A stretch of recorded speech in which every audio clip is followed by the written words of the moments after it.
Assalamualaikum warahmatullahi wabarakatuh. Today our group from KAD2 will present on the topic of Thomas Aquinas' view on the existence of God on the subject of Islamic philosophy. Our group member, first, NURAIN binti Muhammad AMIN, NABILAH binti Muhammad ADHAM, and me myself, NATASHA binti ABDULLAH, and 4, SITI KHADIJAH binti Cik HASSAN, 5, SITI NURLYANA binti Muhammad YUSOFF, and the last, NURAIN binti RAZAK. Next. Okay, next I will present on introduction. Objectivity means to express the claim and judgment based on proof and evidence, based on certainty and not on doubt or conjecture, to avoid bias, personal interest or whims, in forming opinion and giving judgment. In Quranic verses, Auzubillahi minasyaitonirrajim, Qul hatu burhanukum in kuntum shadiqin. Produce your proof if you are truthful. This verse from Surah Al-Baqarah, verses 111. Next, be objective means be unemotional, not getting agitated or distressed in any way. See things as they really are, not from a personally biased viewpoint. Be neutral, understanding both points of view. A big attraction of an objective viewpoint is that it is neutral territory on which both people can meet. In particular, it plays to our need for fairness. The neutrality of an objective view let us both look from the same position.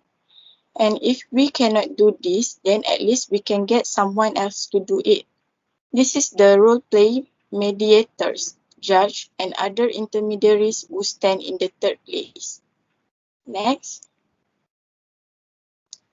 Objectivity works in two ways. First, it helps to remove emotions, allowing people to think more rationally. The other use of objectivity is that it provides neutral territory that allows an equitable discussion to take place.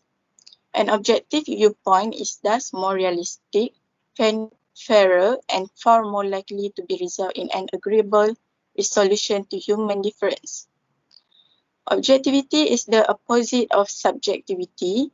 A person who has a subjective viewpoint sees things only from their own position, complete with all bias, internal mental models, and so on.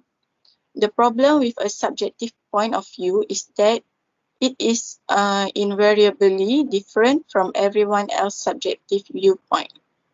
In Quranic verses, Auzubillahi minasyaitonirrajim, Innallaha ya'muru bil 'adli wal ihsan wa ita'i dzil qurba wa yanha 'anil fahsya'i wal munkari wal baghi ya'izukum la'allakum tadhakkarun.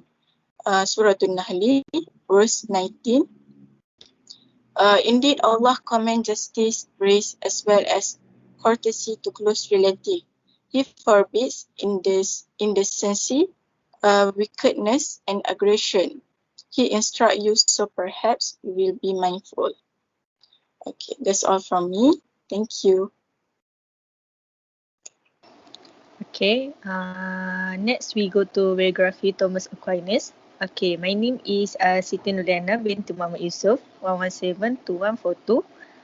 Okay, his name is Saint Thomas Aquinas, Italian Saint Tommaso di Aquino, also called Aquinas. Saint Thomas Aquinas is the son of Italian family couple, Landulph and Theodora.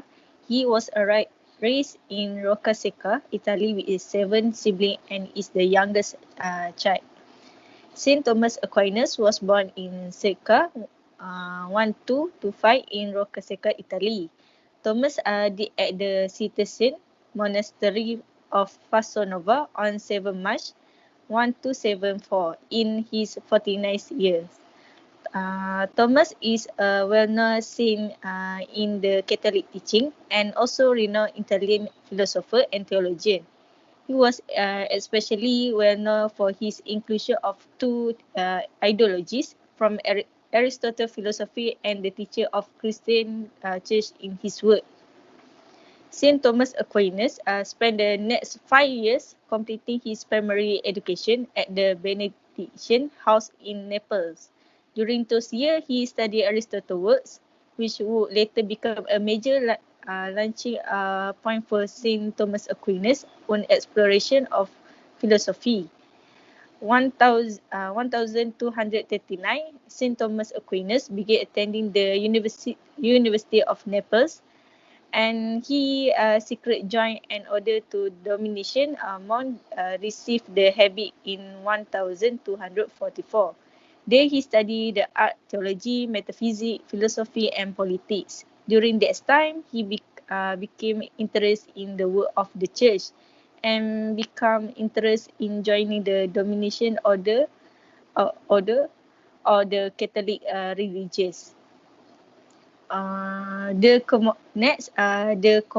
Cosmological argument to prove the existence of God by Thomas Aquinas.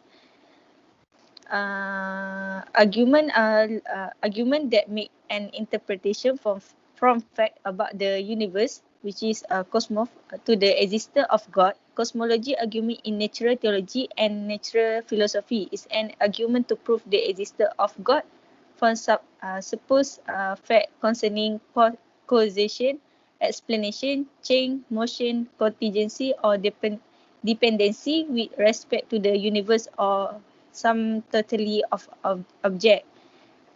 The cosmology argument ascends from human queries as to why there is something rather than nothing. It demands a concern from some full, complete, ultimate or best explanation of what existing contingently. First, motion. Thomas Aquinas conclude from public observation that an object that is in motion is put in motion by some other object or force. In the universe, we see things in motion. And since it is not possible to have infinite regress of causes, there must be a prime mover, something which is itself unmoved but causes everything else to move. This is God. From this, Aquinas believed that there must have been an mover, which is God, who first put things in motion. Second is cause. This second way state that for everything there have to be proficient cause, and nothing can be an efficient cause for itself. So each cause have been caused by some other's cause. Hence, this efficient cause cannot go until infinity. So there has to be the primary efficient cause, the cause that started the intermediate causes, and that primary efficient cause is called as a God. Aquinas conclude that common sense observation convey to us that no object create itself. It means that some previous object have to create. Aquinas believed that ultimately there must have been uncaused first cause, which is God, who began the chain of existence for all things. Third is contingent and necessary object. This way describe two types of matter in the universe, which is contingent being and necessary being. A contingent being is an object that cannot exist without necessary being cause it existence. Aquinas believed that the existence of contingent being would ultimately demand a being which must exist for all of the contingent being to exist. This is called a necessary being that we call God. Everything in universe depends on something else. Everything within the universe is contingent. The universe as a whole is the sum total of contingent things and it is self-contingent. Since nothing can come from nothing, there must be something necessary, something that cannot exist, and this is necessary being is God, on which the whole universe now depends. Number 4 is design. The fourth method is taken from the world governance. We see that the things lack knowledge, such as natural bodies act to an act. This is evident from their acting always or almost always in the same way in order to obtain the best result. It is therefore clear that they will achieve their end not by chance but by design. Lastly, perfection. Aquinas is that of degree of perfection of aspect demonstrate larger or lower degree of perfection. There must also be a supreme perfection that approach, but fall short of imperfect being. God is a prima perfection in Aquinas framework. Okay, thank you.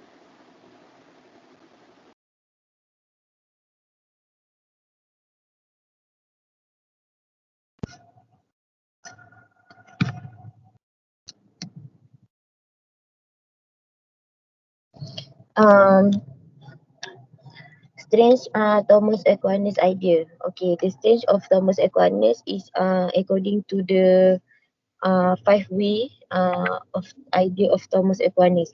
The first way is argument for motion. Okay, our sense prove that something are in motion. This is the strength of Thomas Aquinas, that he can prove that something in a motion. Things number two is thing move when potential motion become actual motion. Only an actual motion can convert a potential motion into a actual motion. Nothing can be at-ons in both actuality and potentiality in the same respect. Therefore, nothing can move itself. The sequence of motion cannot extend ad infinitum. The second way of argument from efficient cost is number one.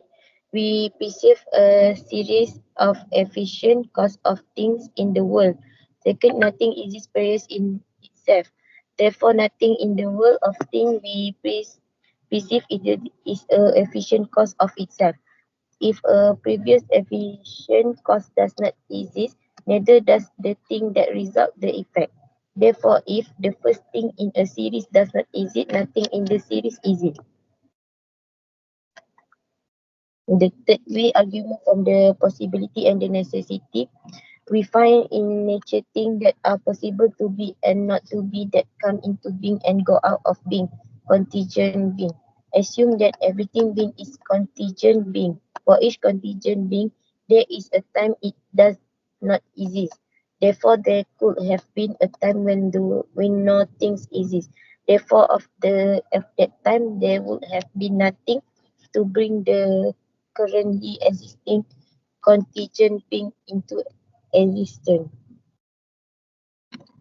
The third way argument from gradation being. There is a gradation to be found in things. Some are better or worse than other. Predication of degree require reference to the uttermost case. Is said to be hotter according as it more nearly resembles that which is. The maximum is any genus is the cause of all in the genus. Therefore, there must also be something which is all being the cause of their being, goodness and every other perfection, and this we call God. The five-way argument from design, we see that natural bodies work towards some goal and do not do so by chance. Most natural things lack knowledge, but as an error reach its target because it is directed by an archer, what lacks intelligence achieve goal by being directed by something intelligent. Therefore, some intelligent being exists by whom all nature things all direct to their end, and this being we call good. In conclusion, stance of Thomas Aquinas is based on the five ideas. That is logic. Logic to think. Okay, that's all. Thank you. Okay, my name is Siti KHADIJAH binti HASSAN 11721440. Okay, next is the witness. The five proofs of God existence briefly highlight the ignorance of the principle of the universe.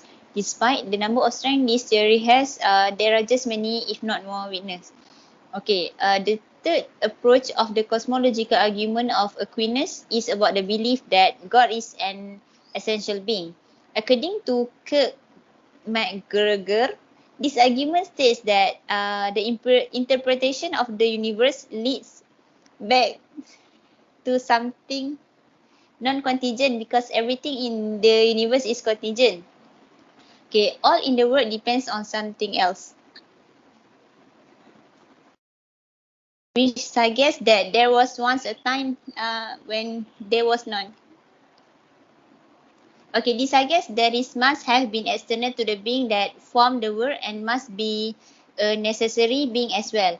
Aquinas went on to argue that this necessary being is God and that nothing else would exist if God did not exist. Logically, this describes the nature of the world without the existence of God being contradictory, making the case solid.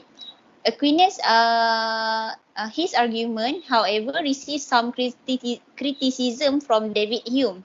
Hume said that some solution to the cosmological philosophy offering an alternative claim to the belief of Aquinas. Okay, next. The definition of the necessary being was incoherent in illogical, he claimed. He also challenged the connection between causes and effects and that there is a reason for any case. His answer to this is that the claim that Aquinas offered have no evidence for events that have triggers. As human, we never really encounter causation, thereby offering an argument against the first and second way that Aquinas produced. The definition of the first trigger was also questioned by Hume as he implied that it was too confusing to follow, as the first cause has little to do with the real cause that we understand. The term cause itself causes uncertainty. As the word cause means a finite object, there is a contradiction while a God will be infinite. Hume pointed that naming God a cause made him look like all the other finite beings belong to him. Okay, that's all from me.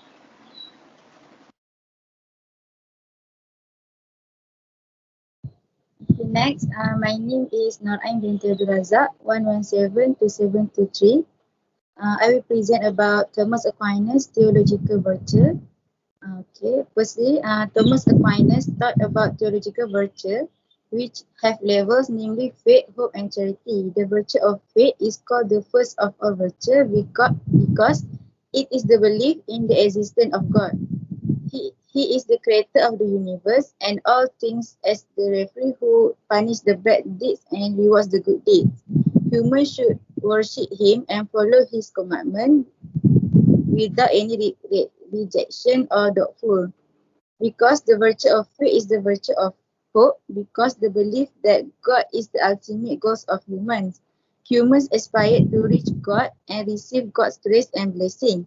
Therefore, humans respect and love God with a desire for virtue, obey his commandments, do what pleases God, and love humans. The three virtues are God-oriented, knowing and trusting God makes a person aspire for him and then adores him. Next. Okay, next, in the teaching of Islam, faith is action according to the wishes of Allah. Humans pray, fast, and perform other acts of worship based on faith in Allah. Faith is not just through spoken or good words, but also in the body, soul, and planted firmly in the heart. According to Imam Ghazali, through the book of Ihya Ulumuddin, divide the level of faith into three, namely the faith of the limit is the faith of a person who taqlid in someone he believes. Meanwhile, the faith of the expert of kalam is faith that requires dalil or evidence. The third is the faith of the wise people, that is people who witness Allah with nur yakin, that is the light of inner belief. Furthermore, humans do what Allah commands and stay away from what Allah forbids apart from believing in him. Also because they expect to always and be close to Allah.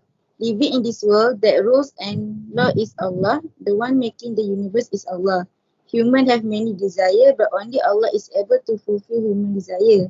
Because the most comfortable life is when our desires are the same as God wishes. Okay, next.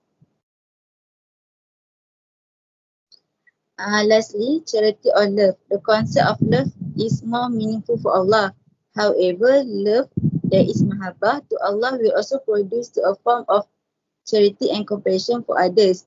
even for the entire universe. According to Imam Al-Ghazali, people who love other than Allah but their love is not relied on by Allah, then it is because of the person ignorant and insecurity in knowing Allah. Love for the Prophet, for example, is something that is commendable because that love is a manifestation of Allah for Allah.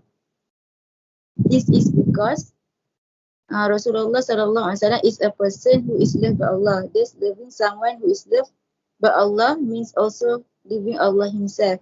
So, all forms of love that exist, everything listen to Allah, to love for Allah.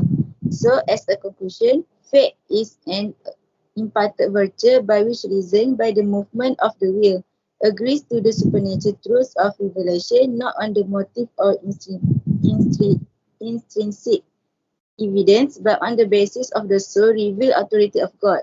Hope is defined as an inculcated act of divine virtue by which one believes with confidence based on divine assistance to attain eternal life. Charity is divinely inculcated virtue, inclining the human will to love God for himself above all things, and man for God's sake. Living God means expecting all his glory and all his goodness, and trying your hardest to obtain him. Okay, that's all from me. Thank you. Okay, next, my name is NURAIN binti Muhammad Amin. My matric number 1172110. I will present about what Muslim can learn from their strength and weakness. Thomas Aquinas formulated 5 theories for the existence of God in his Summa Theology, which are widely known as the 5 ways of Thomas Aquinas. Aquinas' 5 ways are: first, the argument from motion; second, the argument from the nature of efficient cause; third, the argument from possibility and necessity; fourth, the argument from gradation; and the last one, the argument from the governance of the world. Although Aquinas was a Christian man of God, he used his philosophical argument only to prove the existence of God, rather than going into the more controversial Trinity debate.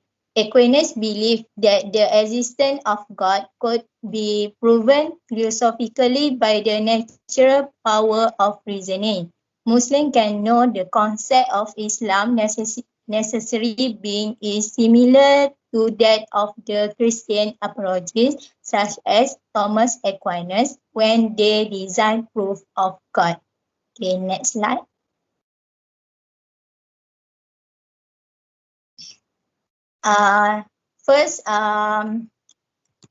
First, what Muslims can learn from their strength and weakness. God is necessary and immutable. Muslim conception of divine necessity function in a manner similar to Aquinas' conception of divine immutability in setting God apart of creation. For our China, God is the necessary being, the only self-necessary being. In China conception of God necessity may be reduced to God self-sustained, existence, and immutability in Aquinas' approach.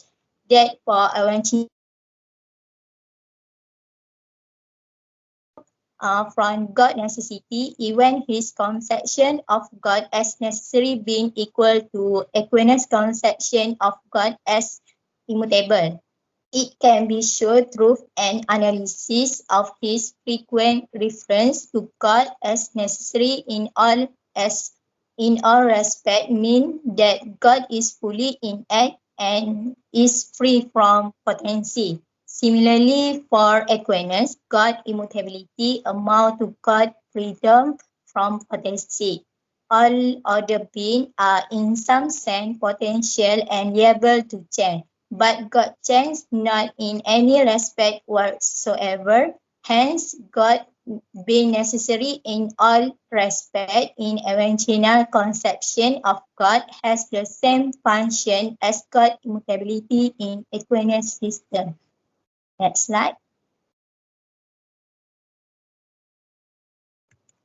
Second, God is eternal. Muslim conception of Qidam function similar matter to that of Aquinas conception of eternitas. For both existing God purity or eternality amount to saying that first, God is self-subsisting existent. Second, fully actual without cessation. Third is not subject to change and so not bound to time, but not exclusive of time and temporal being because they depend on the eternal God. For Awancina, it is God's kingdom that single out God from everything else, although there are infinitely many aspects in which kingdom may be attributed to things. Aquinas' expression attributing eternity to a material substance may be similar to the usage of Qidam. Aquinas sometimes employ the term eternity to express the mode of being of creature. Nevertheless, Aquinas states unequivocal that it is God eternity that single out God from everything else. Both Qidam and God eternitas amount to saying that God is a self-subsistent and fully actual being, and everything else on its existence to God in this sense, only God is eternal. All other beings have a beginning, either with respect to their being or with respect to time. Next slide. The third, God is the efficient cause. For Aquinas, God is the direct and proximate efficient cause of the existence of all creatures. But to be so, God must also be their ultimate formal and final cause. As creator, he directly bestows existence on each and every creature. Avicenna said God as the first efficient cause, the direct cause of the highest angel and or intelligence, and the ultimate cause of the existence of all creatures through his doctrine of mediated creation. God is the efficient cause, but also the ultimate final cause. For a creator, God is the ultimate, if never directly attained, and all creatures. That's all from me.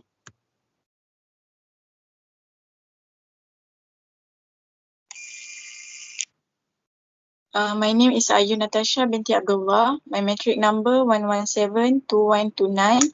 Next, I will continue with the conclusion. Summa Theologia is Thomas' most notable work, and it should be, for it shows the entirety of Thomas' scholarly ideas.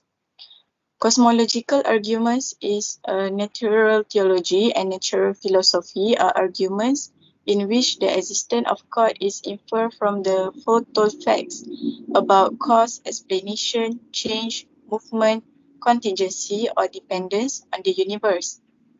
It uses a method of general arguments that interprets the existence of a special being, usually known as or referred to as God. Aquinas believed that the existence of God could be proven philosophically by the natural power of reasoning. Aquinas formulated 5 theories for the existence of God in his Summa Theologiae, which are widely known as the 5 ways of Thomas Aquinas. Aquinas' 5 ways are: the first, the argument from motion; second, the argument from the nature of efficient cause, which is causation of existence; third, the argument from possibility and necessity, which is contingent and necessary objects; fourth, the argument from gradation, which is design; and the last one is the argument from the governance of the world, which is perfection. That's all from us. Thank you.